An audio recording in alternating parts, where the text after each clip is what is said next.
அகிலம் நியூஸ் சொந்தங்களுக்கு வணக்கம். அகிலம் நியூஸின் இன்றைய காலை நேர பிரதான செய்திகள். முதலில் தலைப்புச் செய்திகள்.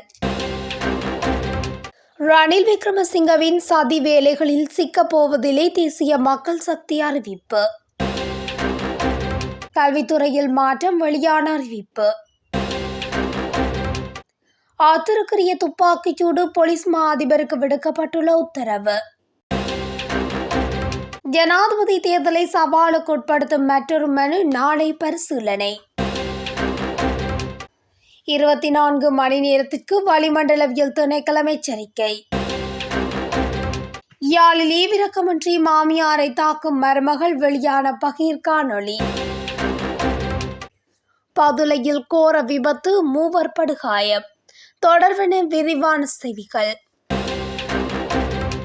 எதிர்வரும் ஜனாதிபதி தேர்தல் வரையில் தொழிற்சங்க போராட்டங்கள் முன்னெடுக்கப்படாது என தேசிய மக்கள் சக்தி அறிவித்துள்ளது.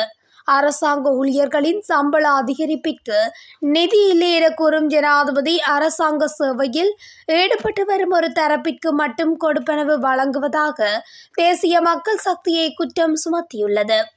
அரசாங்க சேவையில் முரண்பாடுகளை ஏற்படுத்தும் வகையில் ஜனாதிபதி செயற்பட்டு வருவதாக தேசிய மக்கள் சக்தியின் நிறைவேற்று சபை உறுப்பினரும் முன்னாள் நாடாளுமன்ற உறுப்பினருமான வசந்த சமரசிங்க தெரிவித்துள்ளார்.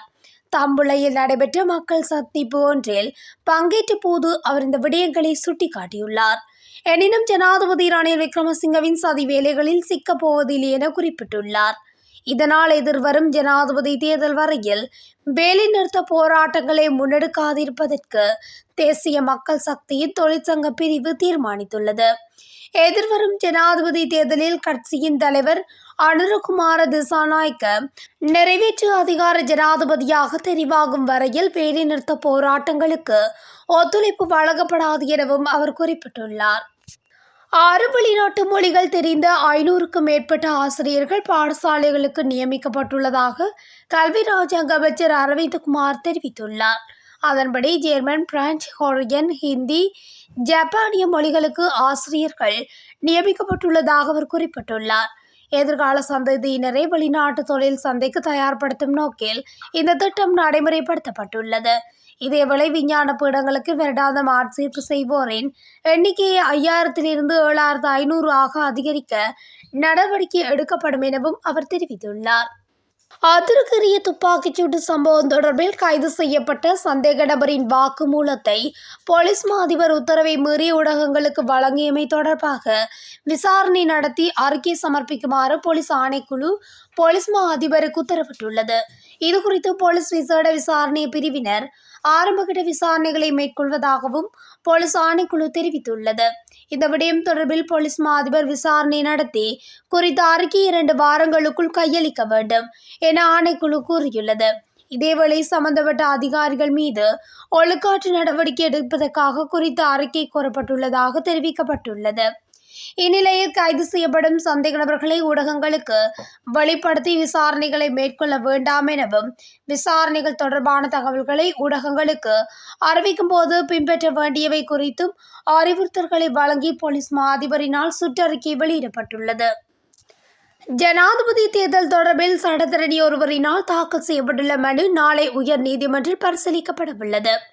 19வது அரசியலமைப்பு திருத்தம் முறையாக நிறைவேற்றப்படாததால் சர்வஜன வாக்கெடுப்பு மூலம் அதனை அங்கீகரிக்க முன்னதாக ஜனாதிபதி தேர்தலை நடத்துவதால் அரசியலமைப்பு மீறப்படும் என தீர்ப்பளிக்க கோரி இந்த மனு தாக்கல் செய்யப்பட்டுள்ளது.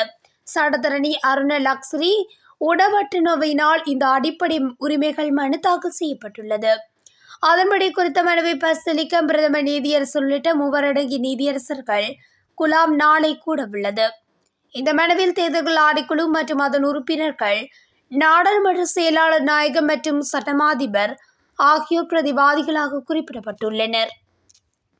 நாட்டின் சில பகுதிகளில் அடுத்த 24 மணி நேரத்துக்கு இடியுடன் கூடிய மழை பெய்யும் என வளிமண்டலவியல் திணைக்களம் எச்சரிக்கை விடுத்துள்ளது. அதன்படி மேல் மற்றும் சப்ரகம மாகாணங்களிலும், கண்டி மற்றும் நுவரெலியா மாவட்டங்களிலும் சில இடங்களில் 100 மில்லிமீட்டருக்கும் அதிகமான பலத்த மழை பெய்ய வாய்ப்புள்ளது. இடியுடன் கூடிய மழையுடன் தற்காலிக பலத்த காற்று மற்றும் மின்னல் தாக்கங்களினால் ஏற்படக்கூடிய ஆபத்துக்களை குறைப்பதற்கு தேவையான நடவடிக்கைகளை மேற்கொள்ளுமாறு மக்களுக்கு அறிவுறுத்தப்பட்டுள்ளது. யாழ்ப்பாணத்தில் கணவரின் வயதான தாயை மருமகள் ஈவிரக்கமின்றி தாக்கும் காணொளி ஒன்று சமூக வலைதளத்தில் வெளியாகி அதிர்ச்சி ஏற்படுத்தியுள்ளது. இந்த சம்பவம் யாழ் கொடிகாமத்தில் இடம்பெற்றுள்ளதாக கூறப்படுகின்றது. காணொளியில் மருமகள் மாமியாரை ஏசி தடியால் தாக்கும் சம்பவம் பதிவாகியுள்ளது. குறித்த பெண் தன் தாய் போல உள்ள மாமியாரை ஈவிரக்கமின்றி தாக்கியுள்ளார். இந்நிலையில் சம்பந்தப்பட்ட அதிகாரிகள் இதுகுறித்து விசாரணை நடத்தி பெண்ணை தண்டிக்க வேண்டும் என சமூக வலைதள வாசிகளில் பதிவிட்டுள்ளனர். பதுளை ஸ்பிரிங்வெளி வீதியில் முச்சக்கர வண்டி விபத்தில் 3 பேர் படுகாயமடைந்துள்ளதாக தெரிவிக்கப்படுகின்றது. குறித்த விபத்தானது சனிக்கிழமை காலை இடம்பெற்றுள்ளதாக பதுளை காவல்துறையினர் குறிப்பிட்டுள்ளனர். விபத்து தொடர்பில் மேலும் தெரிய வருகையில், வீதியில் பயணித்த முச்சக்கர வண்டியொன்று திடீரென வேக கட்டுப்பாட்டை இழந்து வீதியை விட்டு விலகி பள்ளத்தில் வீழ்ந்ததில் இந்த விபத்து இடம்பெற்றுள்ளது. விபத்தின் போது முச்சக்கர வண்டியில் பயணித்த 3 படுகாயமடைந்துள்ளதாக காவல்துறையினர் தெரிவித்துள்ளனர். மேலும் காயமடைந்தவர்கள் பதுளை போதனா வைத்தியசாலையில் அனுமதிக்கப்பட்டுள்ள நிலையில் இது தொடர்பான மேலதிக விசாரணைகளை பதுளை காவல்துறையினர் மேற்கொண்டு வருகின்றனர். இத்துடன் அகிலம் நியூஸின் இன்றைய காலை நேர பிரதான செய்திகள் நிறைவடைகின்றன. தொடர்ந்தும் இதுபோன்ற செய்திகளை அறிந்து கொள்ள அகிலம் நியூஸுடன் இணைந்திருங்கள். நன்றி, வணக்கம்.